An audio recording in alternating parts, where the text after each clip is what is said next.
Ladies and gentlemen, welcome back to the For the Win Xbox podcast. Lots has happened this week. We're going to talk about Hellblade 2, the new Hellblade game. We're going to talk about Assassin's Creed Shadows, the drama around there being a black main character who's a samurai in Japan, and all that drama. And then we're going to just, we're going to prance around the rumor mill for a little bit. We're going to talk about the supposed rumor of Microsoft trying to buy Steam and offering a massive bag to them. Wall Street released an article about CoD, the new CoD game coming to Game Pass day one, which would be huge. And Halo, our lovely friends over at 343, have registered 2 title IDs for 2 games. And we don't know what they are, and we have no clue when they're coming out. But title IDs have been registered, so something is going to happen. I am with my brother John, and we're still playing Diablo because it's awesome. So we're going to talk about all this stuff and enjoy this season. We're going to run some Nightmare Dungeons and have a good time. So welcome to the show. John, it's good to have you playing video games on a Wednesday night. I love playing video games. I got to level 79 with my minion Necromancer and got a little bored, and so I created a barbarian dual wielding. Right. What's the skill called? Double swing? Double swing barbarian. Nice.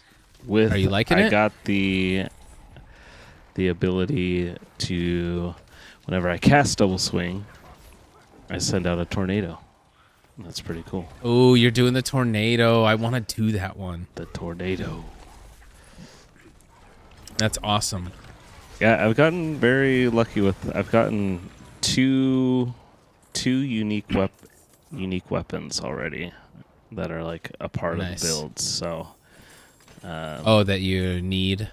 Yeah. So I mean, I'm only 58, so they're not going to last too long. But it's really cool to see what it's gonna be like eventually. Yeah, that's the build I saw where he was basically one tapping the hardest bosses in the game, level 200 bosses, just jump up and down, and then bing, and then you just tap them, assuming you get everything maxed out. There's a Thorns build going around right now that like is just like totally ridiculous. Yeah, doing billions. I love it. Billions of damage. I was watching Asmongold react to that Thorns build, and someone was just like, "This looks boring. Like, why would you ever want to do this?" And he's like, "No, this is the point. Like, you play the game so that you can one-tap bosses. Like, that's the reward for all the hours you put in. Getting to this point was the gameplay. Like, this is awesome." Right. But it's like, for sure. That's exactly what it is. Like, I want to get so powerful that I'm just like beating all the hardest bosses in like 40 seconds. Like, right, and you designed your character in such a way to be able to do that, Like, you had a hand in making that happen. So, that's great. That's great. I've been enjoying the season a ton. I'm just now starting to get into the end game of, like, masterworking and getting your gear cracked so you can, like, just melt enemies. And I'm having a lot of fun with it. They definitely got the game where it needs to be, so now they can really, build on it. That being said, good week for Xbox. Hellblade 2 was released. A lot of hype, a lot of anticipation around this game. I played it for a few hours, and so it came out this week.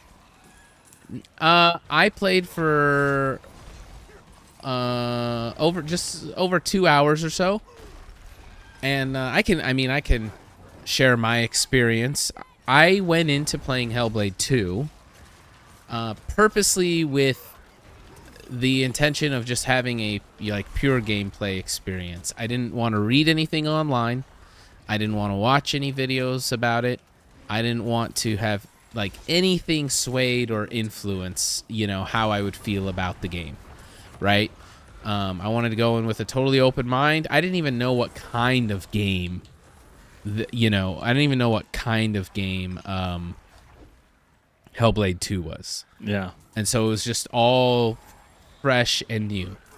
And the coolest thing about that game, I have a lot of like feedback, but the coolest thing that stuck out to me was it felt like the first time I felt like I was having a Gears of War moment where I was like, ooh, this feels like next gen. Like this feels good. Yeah.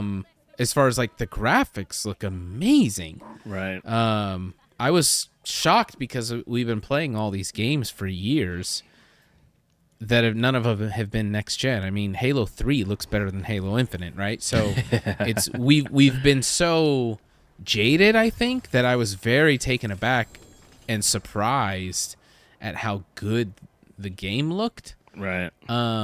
Which I shouldn't have been, but I genuinely was. And it was really cool because it was a seamless gameplay experience in that you never see a loading screen the entire game.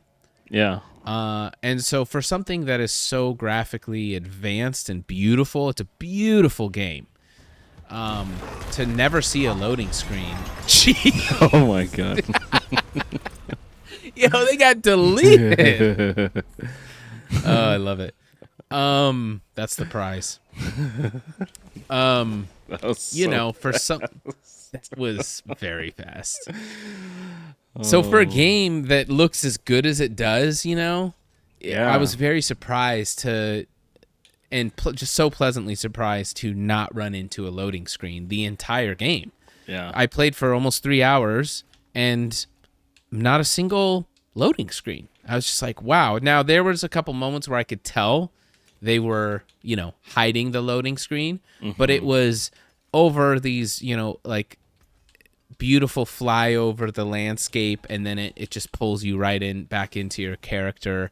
And I'm like, oh, that was loading there, but none of it felt, weird or whatever. So that was like really cool. And I was like, this feels like a next gen experience. This feels like what it should have been. So for that reason, I think Hellblade 2 is a really important game. Now that being said, there's a lot that I just kind of left me wanting. I walked a lot. You really get your steps in with that game. There's like literally, I would say, and people can tell me I'm wrong, 50% of the game is you forced walking from one section to another. In games where it's like you have to walk this section, it's that. And it's beautiful, but it's just a lot of like walking and dialogue and filler. And it started to get to me even from the opening, where it's like the opening credits, it's like beautiful, you're just like shipwrecked and it's like dark and stormy, but it looks amazing with the rain and the moonlight and everything.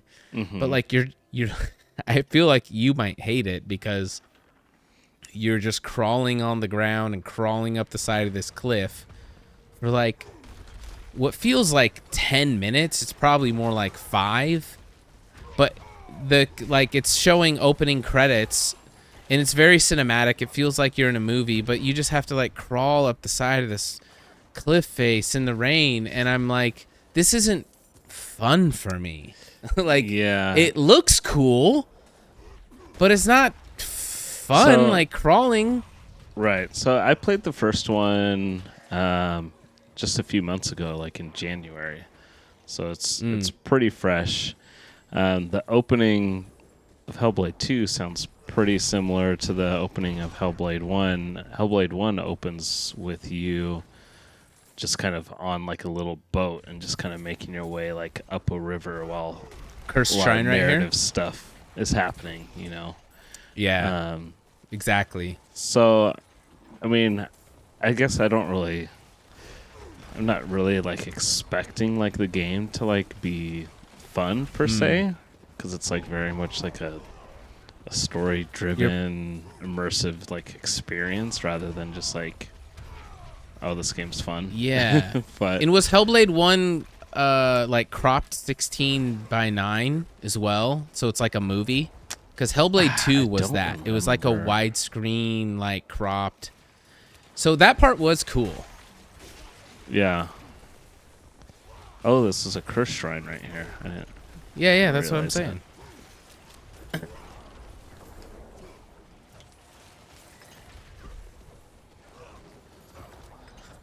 So, yeah, I mean, I don't know. I'd be interested to hear what people think, but I think for what it is, I think it's cool. It's not a game I would ever like go back and play again and again. Yeah, that's kind of, it's hard to like,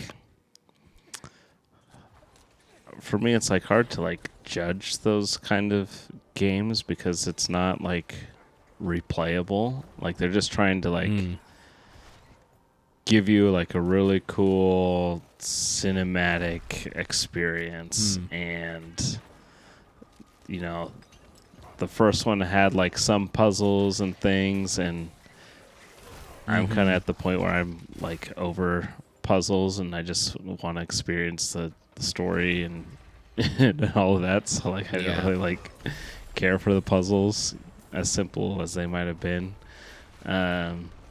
But I mean, there were like some cool moments, like in the combat in the first one. Definitely like some very like cinematic combat. Like I guess like the quote bosses, if you will, were pretty awesome. But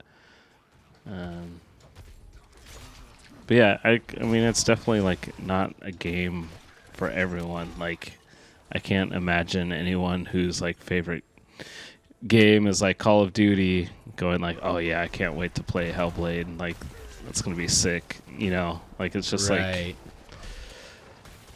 it's one of those games that like you use in the argument for like video games as art kind of thing, Right. so Yeah, and that's what I think it was. It's like it's almost like it felt more like an interactive movie than a video game, if that makes sense. I didn't feel like I was really playing much at all. I was more just kind of like almost like a choose your own adventure movie, and it's like you really do very little in deciding what goes on with the game. You're just kind of along for the ride, and I kept thinking, you know, how sick would this be if there was a Telltale game that was like this, you know, where it gives you some agency and you get to make some decisions, and there's like intense, fun, crazy moments, and you gotta, but you're immersed, you know, because the immersion was amazing, so much to the point where there's moments where, you know, there was no HUD in this game. right. There's no tutorial. There's no nothing. So the immersion is so good, a lot of times you don't know what the crap you're doing and what's going on, and they're not going to tell you. But I just kept thinking, oh man, for me personally, I'm like, if there was a Telltale game that was like this, that'd be sick, man. Because it's like fully immersive, but then there's the, you know, the fun moments of a Telltale game where it's like you get to decide the outcome, you get to make choices that affect the story, and but I think it's an important leap forward for Xbox, and just like that's the bar, people. You know, it had a distinct like art style that was great graphics, and that's where we need to be hitting. Like there's no excuse. Yeah. Nope. I agree. I think it's I think like the crown for, you know, best looking console game Definitely has been has been taken by Hellblade. Yeah. I do take issue with people complaining about the game being short. I feel Why like is I that? just need to make like a YouTube channel that's just like, there's probably already one like just like gaming for dads, and like give brief like 4-minute video reviews of a game and let them know if it's good for a dad with limited time to play or not. Yeah. Do it. Because like 5 hours, there's people saying that they beat the game in 5 hours, and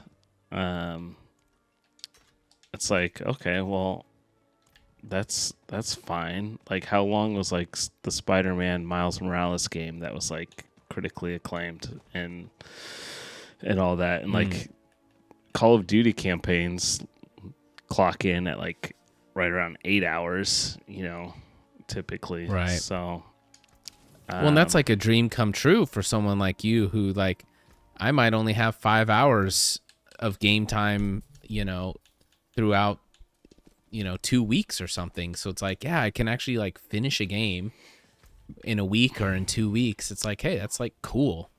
Yeah.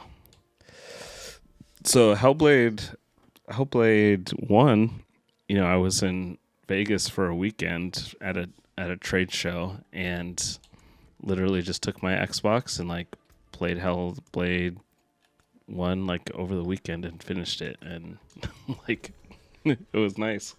That's like awesome. I don't remember the last time I like finished a game like that. I was like, oh yeah, cool. Do you like my white translucent horse? Whoa. Pretty fire, huh? How'd you get that? Battle Pass! Let's go. Bought 89 tiers. Cash. Oh, give me that platinum. Yeah. No, that's great. So anyway, shout outs to people who made Hellblade 2. If you want to check it out. Oh, also it should be noted that the audio design is crazy. You are a schizophrenic chick, and so you have 3 voices basically in your head at all times. You have your own and then 2 other girls. One is panned to your right headphone, one is panned to your left headphone, and they just like jump between your ears, and sometimes they go behind you. And it's really crazy, and it's cool, and it's different, for sure. And there were people on my stream who were like, oh my gosh, this audio is crazy. And I was saying like, oh, you guys should hear it in my headphones. Like the voices are jumping between the 2 ears, and it's like a really trippy experience. And they were saying, no, it's that way for us too. It's like we're listening on our computer, or, because it's just stereo and they're hearing the same thing. But they were like, yeah, we can hear like it's coming out of the different speakers in our phone or whatever. Yeah, Hellblade. Like, oh, that's rad. When I played the first one, it reminded me of the Abraham Lincoln exhibit at Disneyland. What?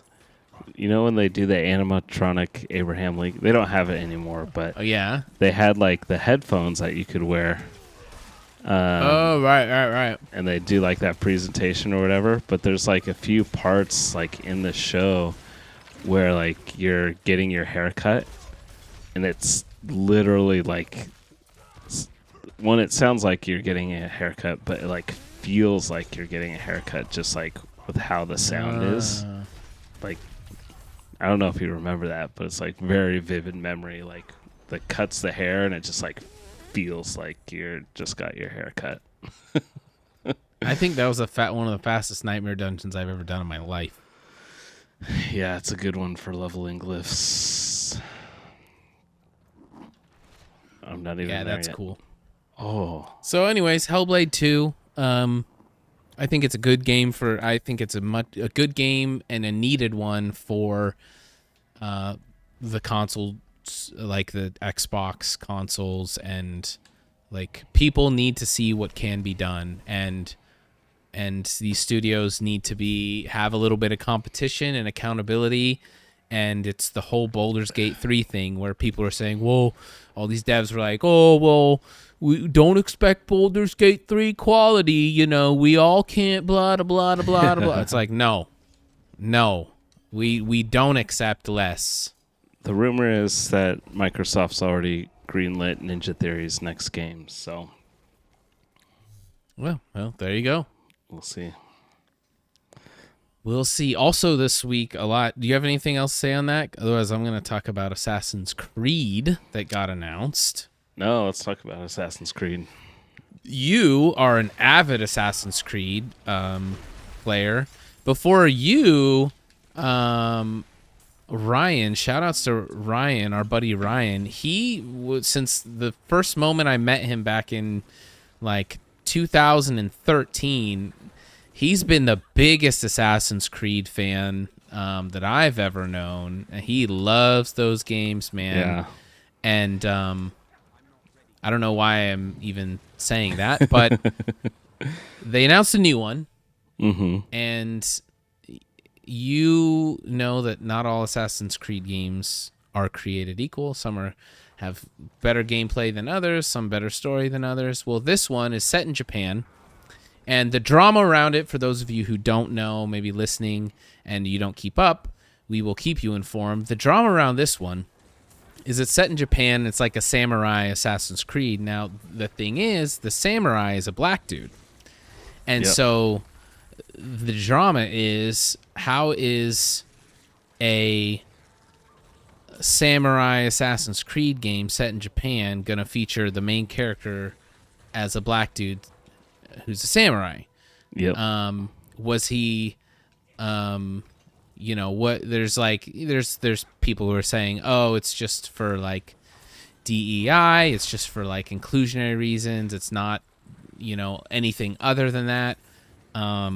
There's also people talking about how, well, there was a real black samurai, and there's a lot of lore behind it and books about it, and this character that they're referring to, and so it's not just some made up thing. Right. And then there's the other side where it's like, you know, the one time an Assassin's Creed game is featured in Japan, they don't choose a Japanese person. And so there's a lot of just people, like, you know, talking about all different sides of this.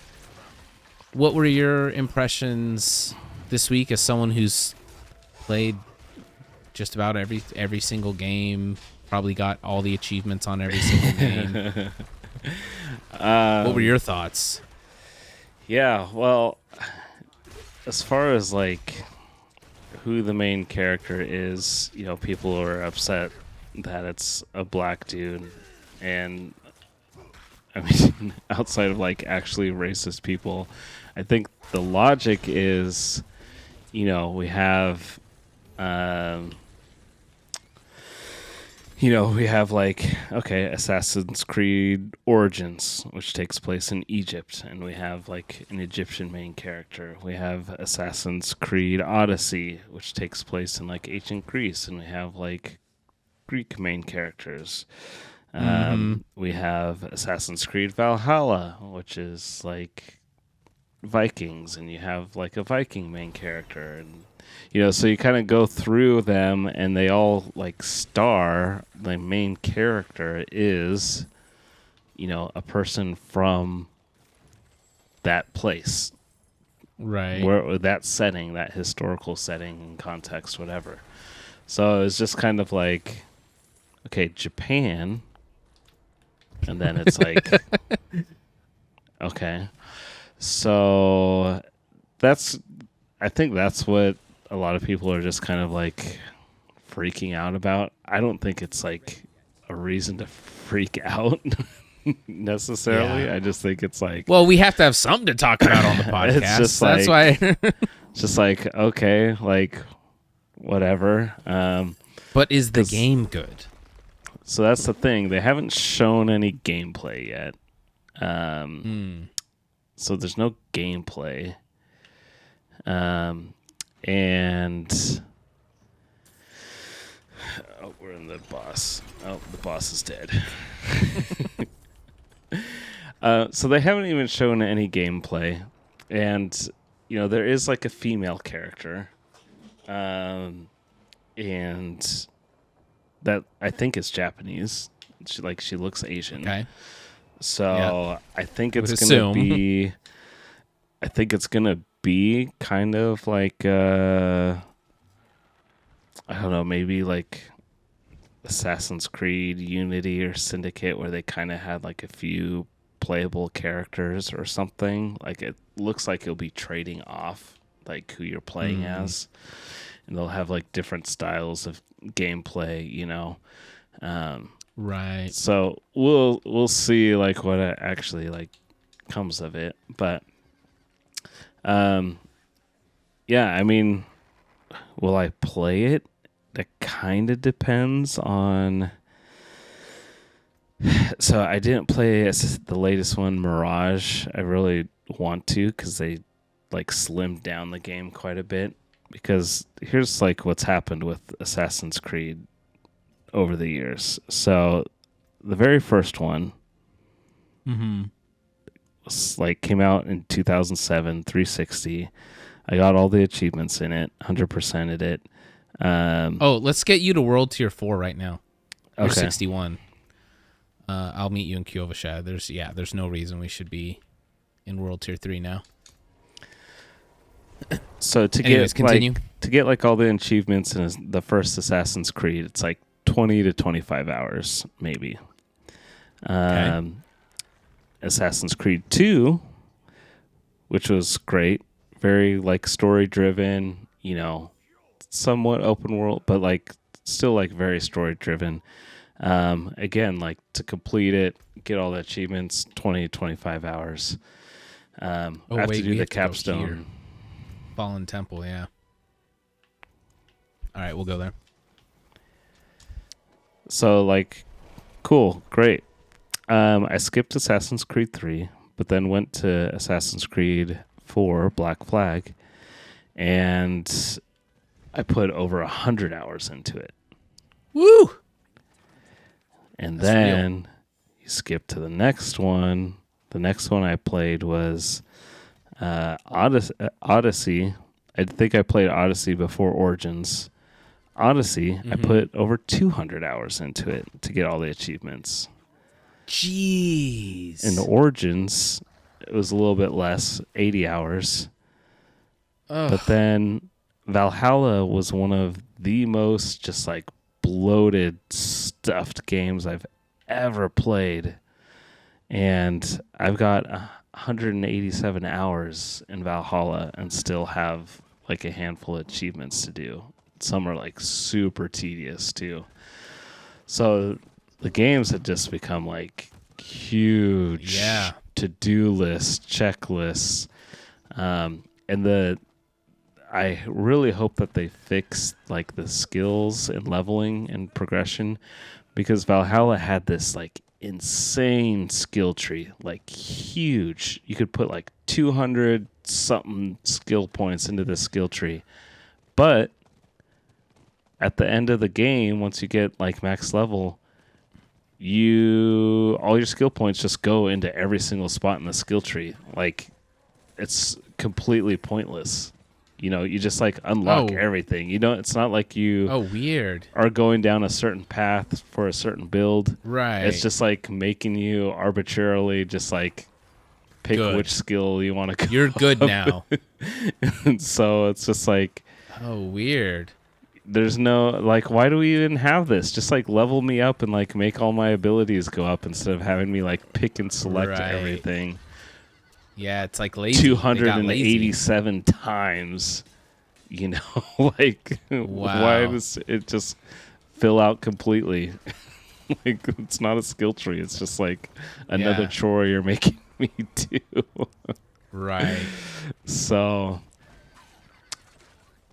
if they can fix that, and so they heard like a lot of people, and as they released Assassin's Creed Mirage, and that was like much more linear, story driven, like takes place in the Middle East. You're an assassin, you're killing people. It's not just like this huge crazy game. So it's got an estimated completion time of 25 to 30 hours. So Oh, that's not bad. You know why there's no Walmarts in the Middle East? Why? There's a Target on every corner. Classic. Yeah, I mean, if the game's good, right? Like, when I first saw this, I'm like, oh, yay, more stupid, pointless drama. Great. Because I'm just like, I literally don't care. But is the game good? Yeah, like, I don't generally, like, care either if the game's good. I mean, it might be weird, but, like, in Assassin's Creed Odyssey, like, I usually pick... So the way the Assassin's Creed games have worked recently is, you know, there's like a male character and a female character you can pick that you can play as. And I'll usually just pick whichever, like, voice actor, like, I think sounds better. Or I'll look up, like... Sure. You know, I'll look up online, like, you know, people will post, like, you know, which performance was better. So, like, in Assassin's Creed Odyssey, I played as Cassandra because I started the game as the dude, and his voice just, like, annoyed me. And so then I was like, nope, I'm going to play as a girl. So, like, played as a girl in that. Valhalla, I just looked it up and just saw many more people praising the female voice actresses, you know, performance. So I'm like, all right, I'll just play as that. And then, like, it was good. Yeah. Same with, like, Cyberpunk. I played Cyberpunk. That's crazy that there's a whole, like, community behind just the voice acting. It's like, whichever one's good, that's, like, people are just sounding off about that. Yeah, because I started Cyberpunk and I was just like, oh, I can't stand, like, this guy's voice. Like, it doesn't seem like it fits, like, the character and, like, how I want to play the character. He just kind of sounds, like, douchey, and, like, that's not, like, how I'm, you know, regardless of, like, the choices I make, it still just, like, sounds, like, douchey. And so I was like, okay. So I started over and started playing as the female V, and it was just, like, way better. And, like, she just sounded like, you know, I don't know, like, more desperate in this crazy world, and, like, knowing that she's gonna die and, like, all this stuff. Like, I don't know, it's just, like, a much better performance by the voice actor than the guy, I thought, anyways. So yeah, it looks like in this new one, though, we'll be playing as both. So I don't know if we'll get that choice. How they do the voice acting will be very interesting, especially for the black dude who's Japanese, or who's, I mean, but he doesn't have, like, Japanese features. Does he? You know? Yeah. What language? So it's like, how are they gonna voice act him? What if he has a Japanese accent?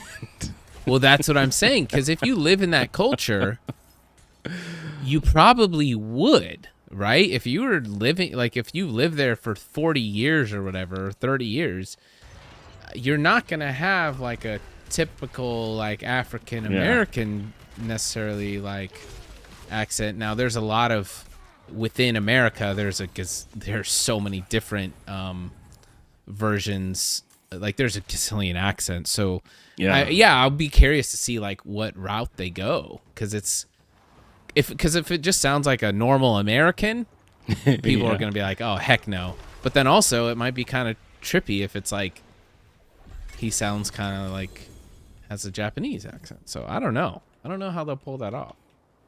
Yeah. Yeah, it'll be interesting. I mean, I've played a lot of Assassin's Creed, but I've also skipped a handful of them that seemed more tedious than others. So, we'll see. I mean, Assassin's Creed Odyssey. It's like, the critique of it is, you know, one, it's like huge. There's a million things to do, but it's also not like an Assassin's Creed game. And, like, same with Valhalla, they're just, like, because they're so, you know, they're just like big open world action games, But like Odyssey, like the setting is just so beautiful. Like Greece, like ancient Greece is just such a beautiful place, and like exploring that world, like That's so cool. that's one where like I just like legitimately enjoyed just like riding my horse around and just seeing what would happen, like I don't know. Yeah. Just to be in that world at that time is like so cool. That's really cool. For those of you wondering also why when we're going through these nightmare dungeons, everything I touch is disappearing.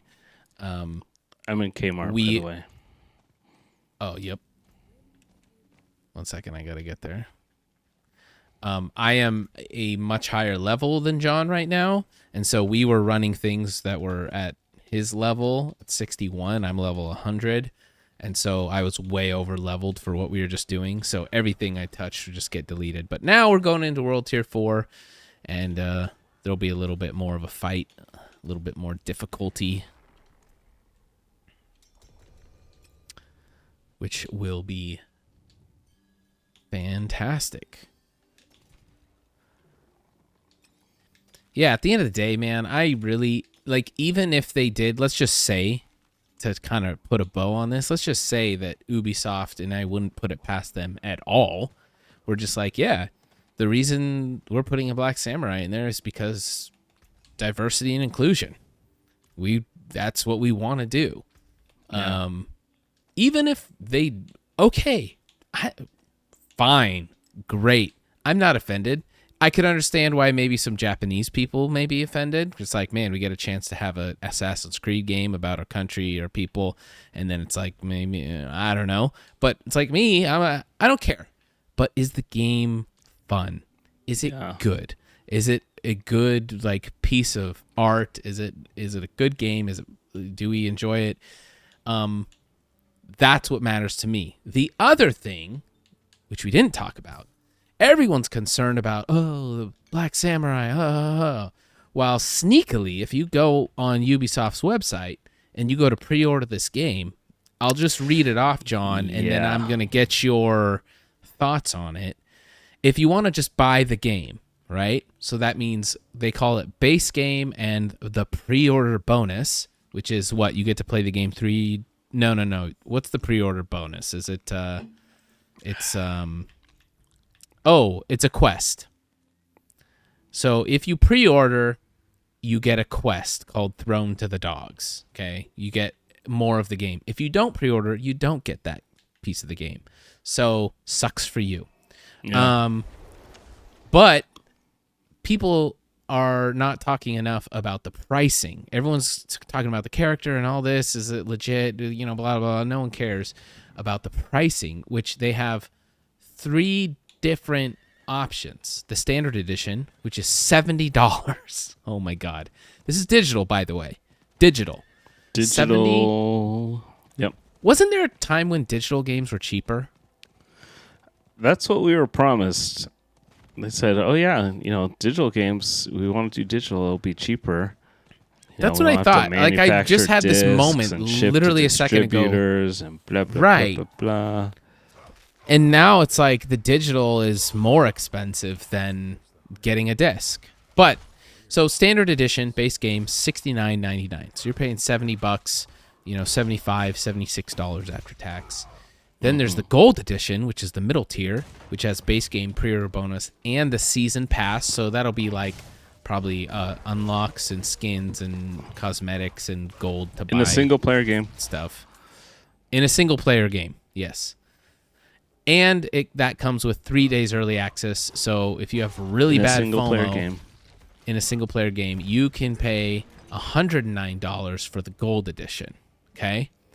But if you're a real Assassin's Creed fan, you can get the Ultimate Edition, which has everything listed before: base game pre-order bonus, season pass, 3-day early access, and the Ultimate Pack, which comes with a different character in a single-player game, a gear and weapon sets for both the characters, 4 unique ornaments to customize the hideout for your Shinobi League. Don't know what that is. 5 skill points. Okay, straight up pay to win.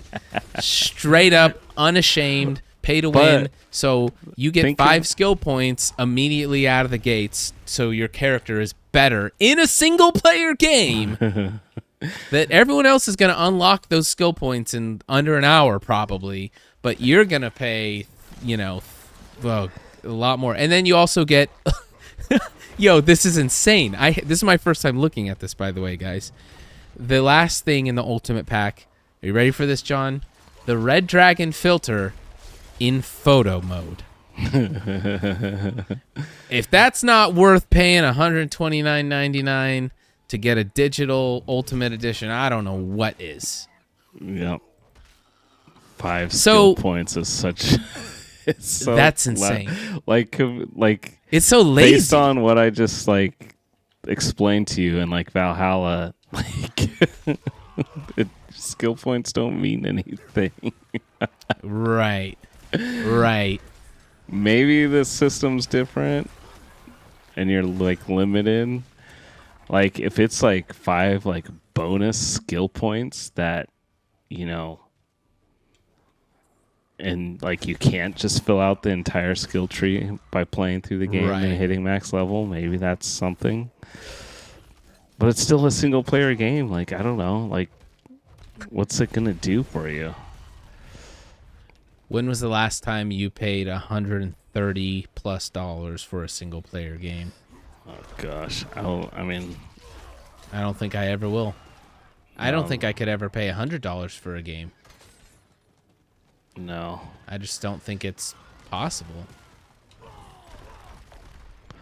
Are we doing a quest right now? It's a stronghold. Oh, okay. So what do you think about all that? That's crazier than having a Black Samurai to me, personally. Yeah. It's current gen gaming. It's just how it is now. I don't know. Yeah.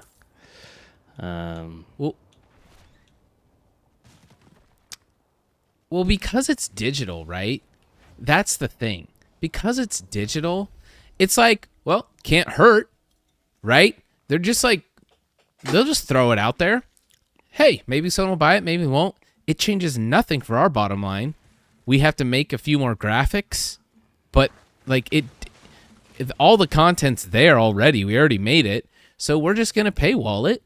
And, yeah, it means nothing. Whereas how it used to be, right? Remember 20 years ago when you and I went to EB Games and we had pre-ordered the Halo 2 Special Edition, right? It comes with the DVD. It comes with a different case. That's an out-of-pocket expense that they're already fronting. Microsoft is, with all of this. And so these digital things, it's just well, can't hurt to give it a shot. Someone will probably buy the $129.99. Right. It's I feel like it's no sweat off their back, and they are hungry for that money. And we're already seeing reports already that pre-order sales are really strong. So, that's nuts. There's a loud vocal minority complaining about this stuff online, but the vast majority of gamers, we harp on this all the time. They just saw a commercial on TV or saw the trailer drop on YouTube and are cool, new Assassin's Creed. I'm going to get it. Yep. And look, as much as I am so turned off by all of this, the 3 days early access, I know we look at that and we say, this is the dumbest thing in the world. This is the dumbest thing in the world. But what do you know about the human condition? What do I know about the human condition?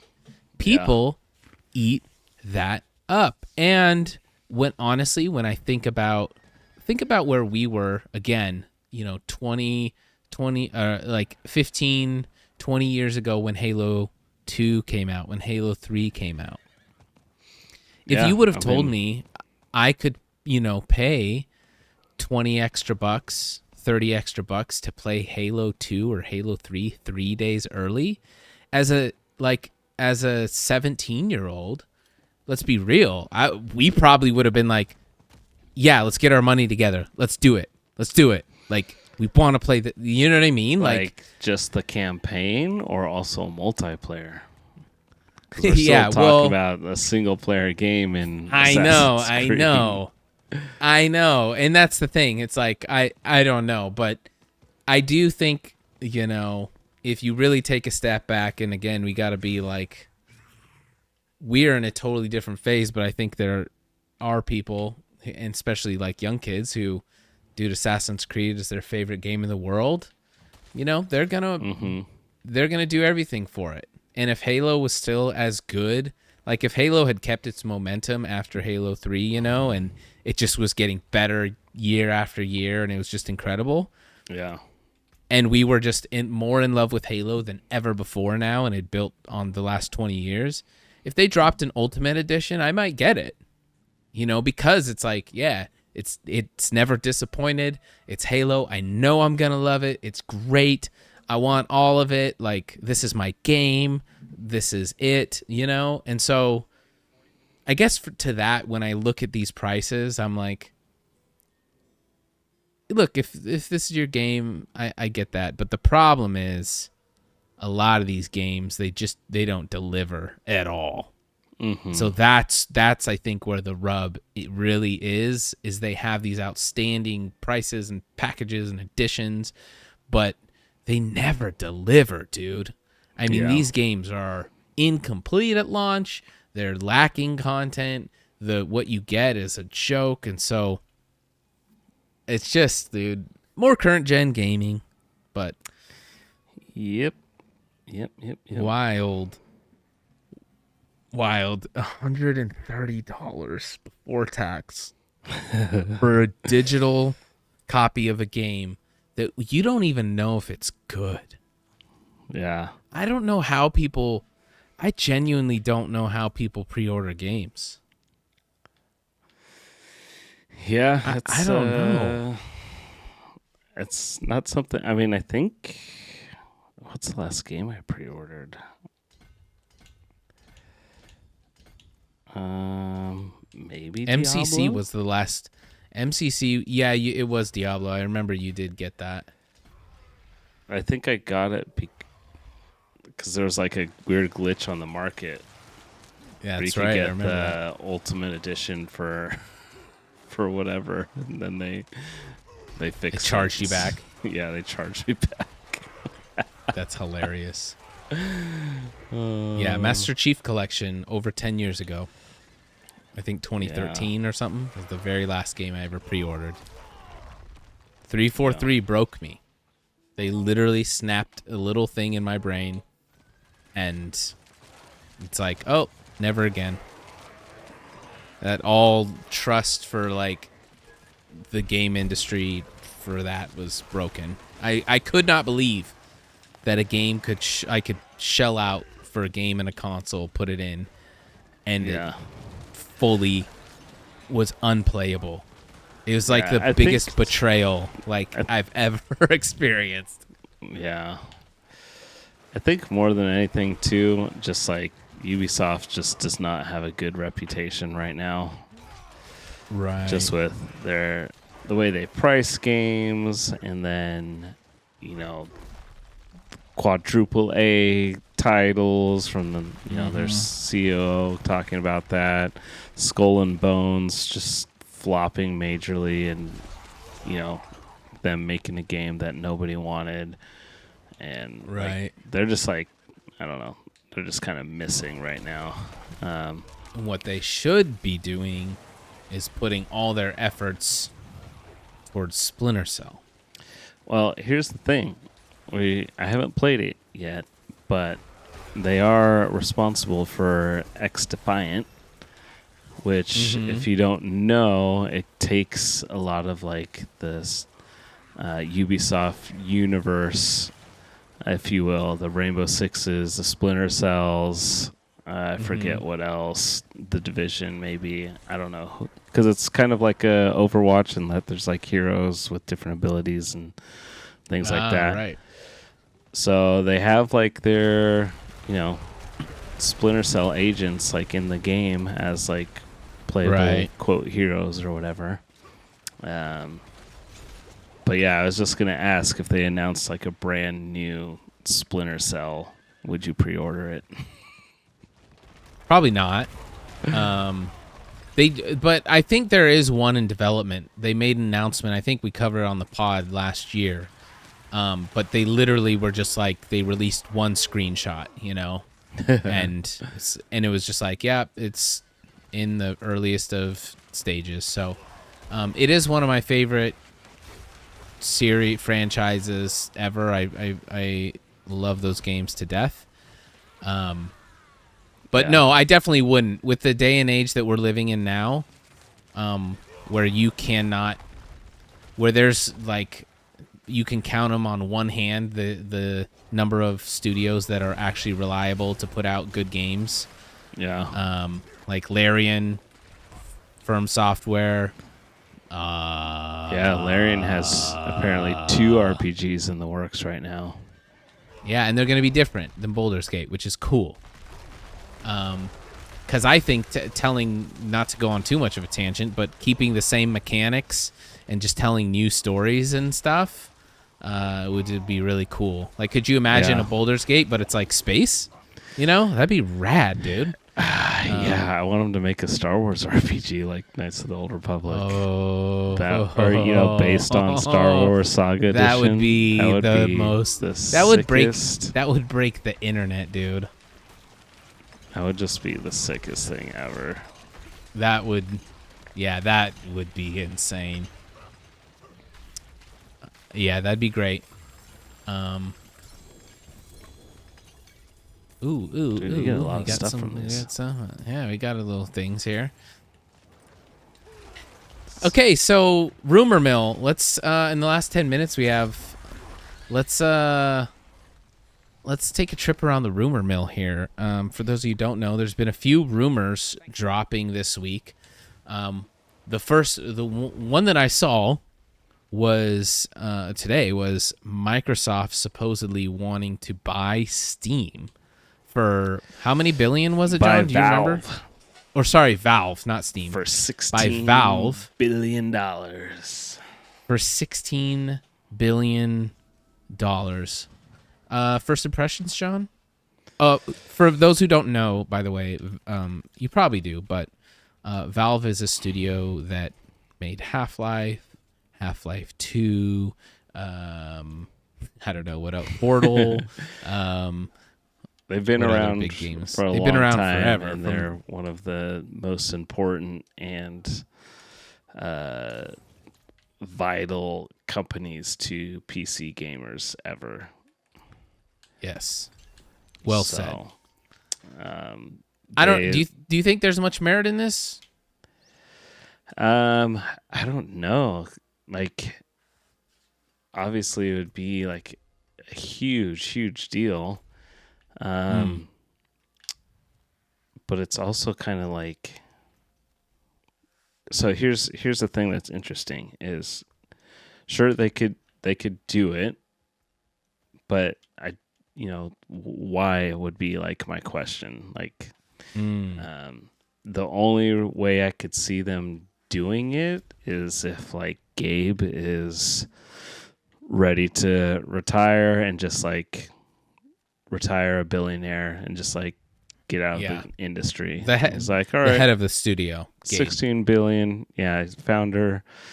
He's already wealthy beyond all compare, but just to like, yep, a few billion bucks in my pocket. I don't have to worry about anything ever again. Yeah.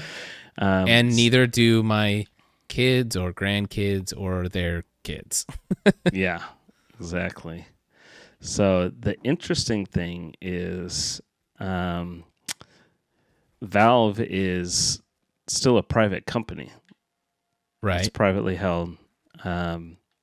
So the FTC they can't get involved with that because it's not a publicly traded company. So there's no laws against just, you can just buy private companies without, the FTC like getting involved and all of that. So that's kind of like an interesting thing. They could just pay the $16 billion and doesn't matter. And they could just go for it. So, That's crazy. I don't know what it would mean for like PlayStation and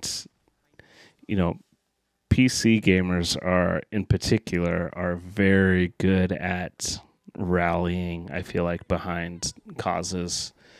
Right. Most recently, just like with Helldivers 2. So I'd be curious to see if people would just like revolt, but also, I mean, like everyone's like playing on Steam, like on Windows, so it's like I don't know if it's that big a deal or not, or so because I know Steam is like beloved by pretty much everyone, and no one cares that they just like own the games digitally. They're like, Steam's never going to go away, and Steam's always got our back, and we don't have to worry about it. So, right. Yeah, definitely. I worry about not like the monopoly side of things, but I do think if we've learned anything in the last decade, it's these big game companies get in their own way, and they struggle to make great games because they're so big, right? We've seen it with Blizzard. We've seen it with like all these like Ubisoft and Microsoft Studios and all these just giant gaming companies. They just really can't deliver how they used to when they were smaller. Yeah. And so I don't want more of that, I don't want. I like that there's a lot of private companies and they're doing their thing.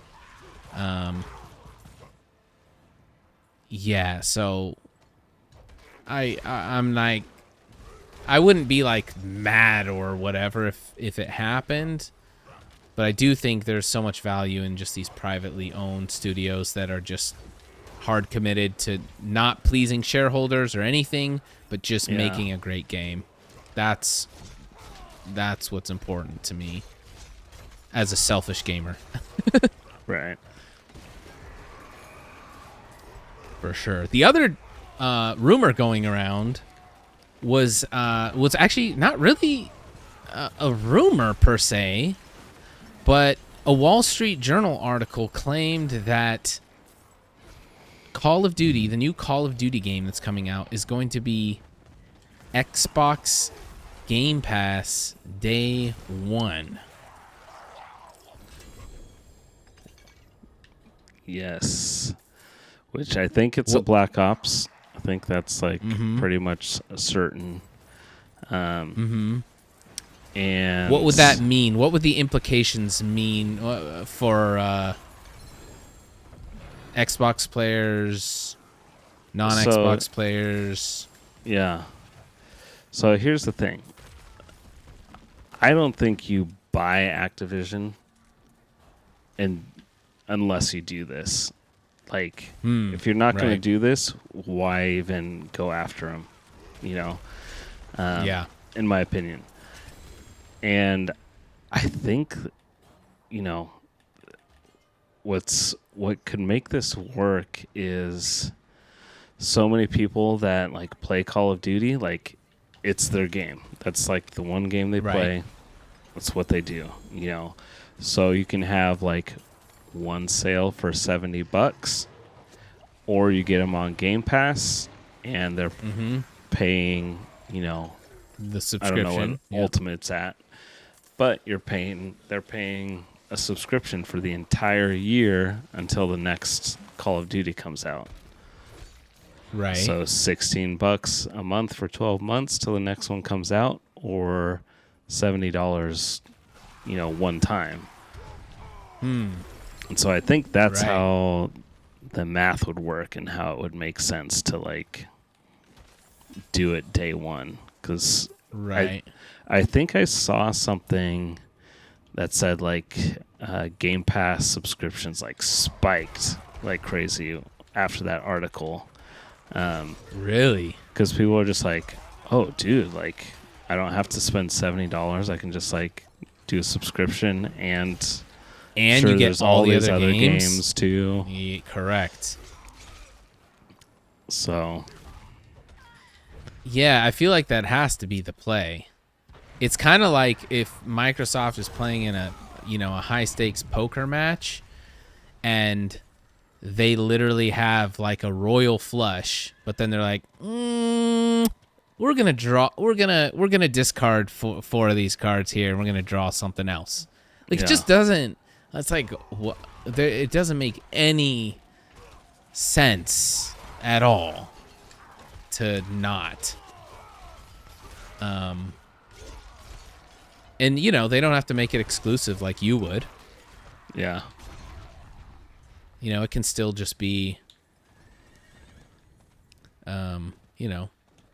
everyone can jump on, but having it Game Pass day one means that people are left with a choice now, PC players especially. All right, do I buy this again like I've been doing, or do I just jump on the Game Pass, Just like, all right, jump on a Game Pass. They have a ton of games there I can try out. Yeah, I think it's a smart play. I think it's the right play. It's why you bought Activision. So that'll be crazy. The last thing is, again, not rumor per se, but it's kind of like we don't have a lot of info on it. Is the 2 title IDs that were registered for Halo? So basically, 343 registered some title IDs, which basically for 2 new games, Halo games that they're working on that are coming out.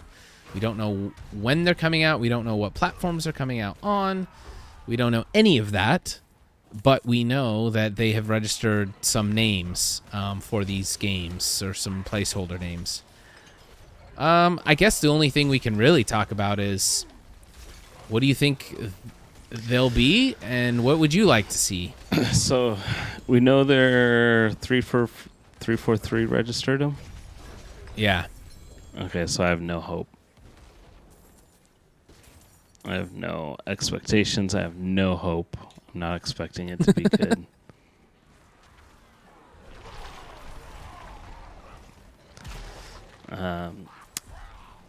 So I don't even know. Like, I don't even know where you take Halo from here.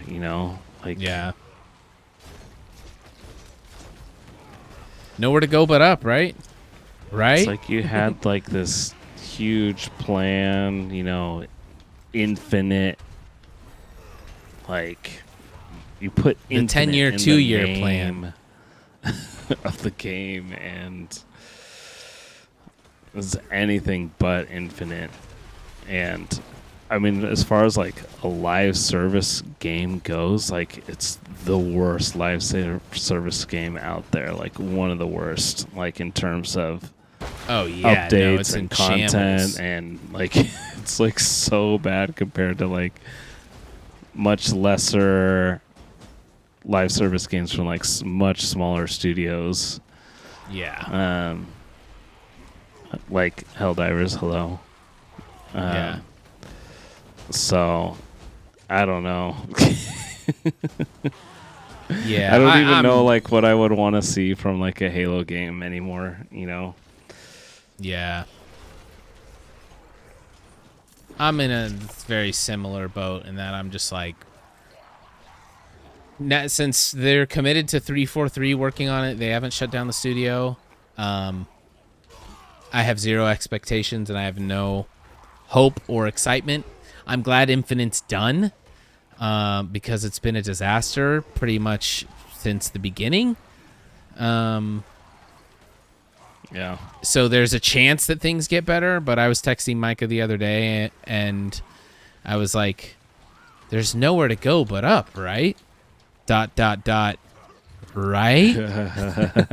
Because I just am like, we think we're at rock bottom, but as we find out,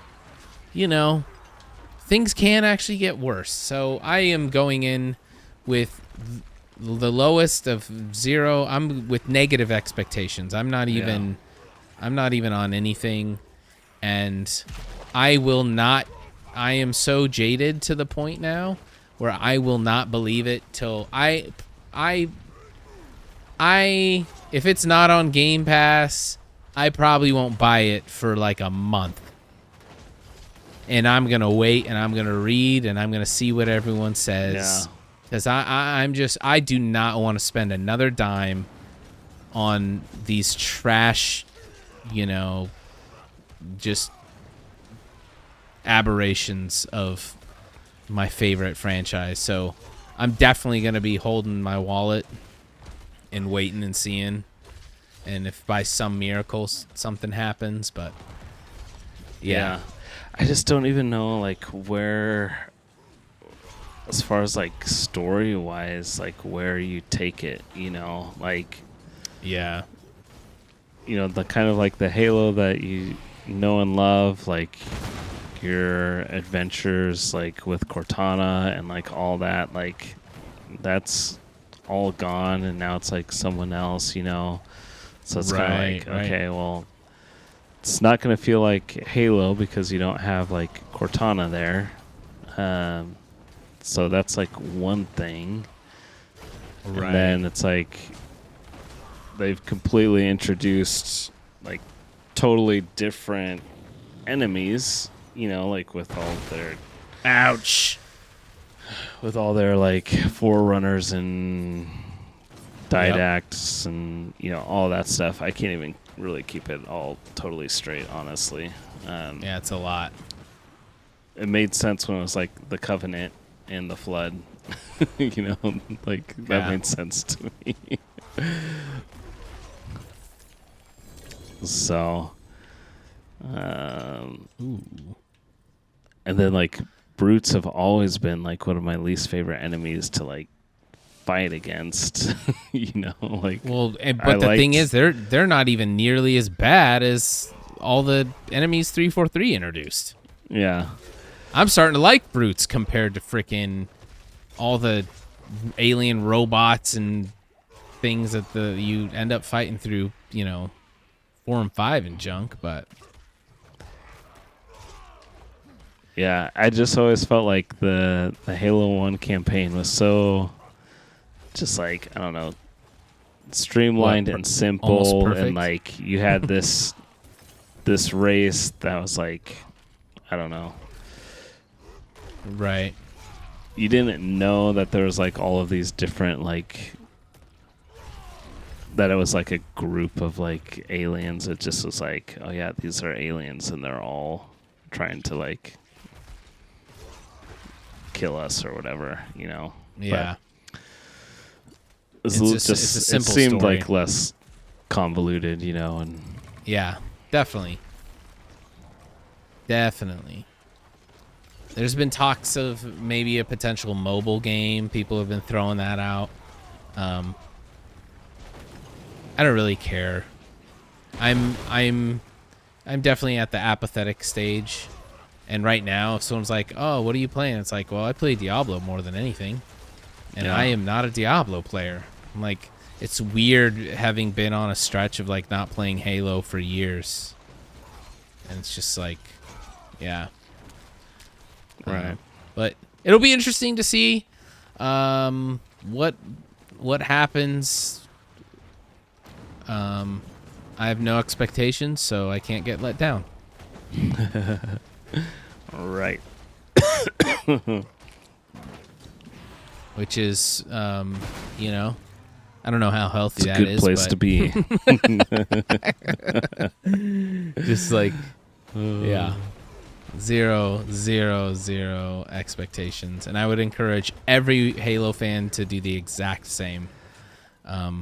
In the Do not hold out hope and do not expect much.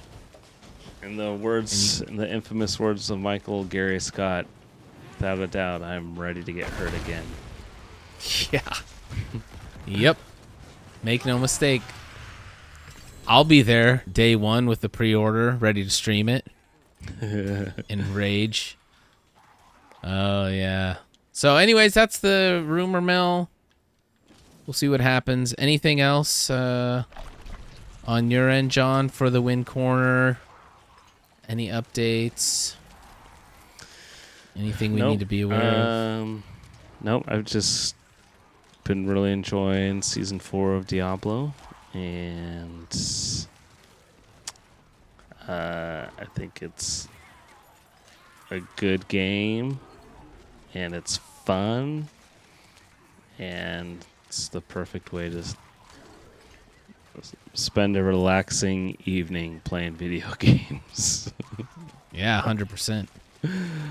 100%. Yep, I've been applying in a ton of jobs. There's an apartment complex that we want to move to. And so nice. I've been applying to all the jobs of places like Target, Best Buy that are all right near those apartments, so I can walk to work and Katie can still use the car. So, yeah. Nice. We'll see. I have a couple. Where, what area is it in? Well, I'll turn off we'll end the podcast and I'll tell you. Nice. But, all right, guys. Thanks for listening. Leave a comment. Let us know. We don't get like a ton of comments. We maybe get like one or two an episode. So I want to start just reading them off in the episode and like us responding. So if you have a comment about any of the topics we talked about, leave a comment and we will respond to it in the next episode. 100% guaranteed. But where are you, John? Oh, you're right here. Oh, you just left. All right, John's out. See you guys later. Inventory's full. GG's. GG's.